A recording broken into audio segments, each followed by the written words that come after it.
ই sports নিয়ে যেহেতু আপনার অনেক ধারণা আছে, ই স্পোর্টসের টোটাল দুনিয়া ইনফরমেশনগুলো আসলে আমি আপনার থেকে শুরুতে একটু জানতে চাই।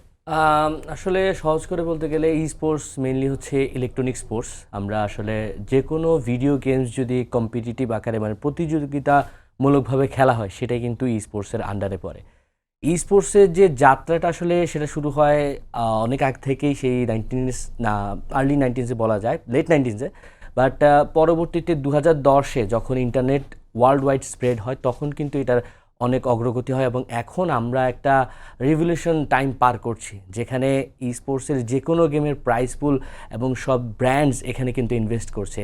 স্পেশালি বলতে গেলে যারা যারা আমরা এখান থেকে এখানে স্পোর্টস আছে, এই ক্যাটাগরিটা স্পোর্টসের সাথে কিন্তু অনেকটাই মিল।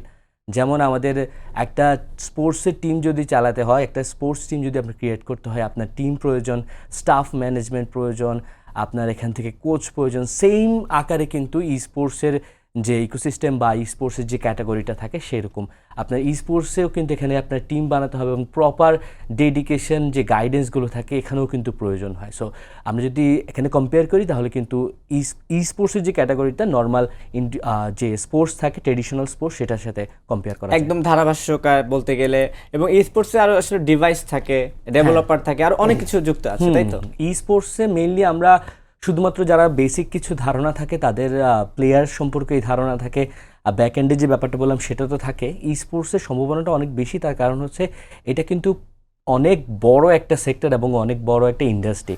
এখানে শুধুমাত্র যে আমাদের প্লেয়ার্সরা কাজ করছে তা কিন্তু না। আমি যে আপনি বললেন ধারাভাষ্যকার, তারাও কিন্তু কাজ করছে। ইভেন আমাদের একটা টিম যখন ক্রিয়েট করা হয় তাদের সোশ্যাল মিডিয়া হ্যান্ডেলস থাকে, সোশ্যাল মিডিয়া ম্যানেজার থাকে, ইভেন আমাদের ফ্রিল্যান্সাররা তারাও কিন্তু এখন ই স্পোর্টসের দিকটাতে ফোকাস করছে এবং সেখানেও কিন্তু যে বলেন গ্রাফিক্স ডিজাইনের, ভিডিওগ্রাফি, সেগুলোও কিন্তু করছে। ইভেন্ট ম্যানেজমেন্ট সেখানে কাজ করে। এটা বড় একটা থিং এবং এটা সম্ভাবনাও কিন্তু অনেক রয়েছে।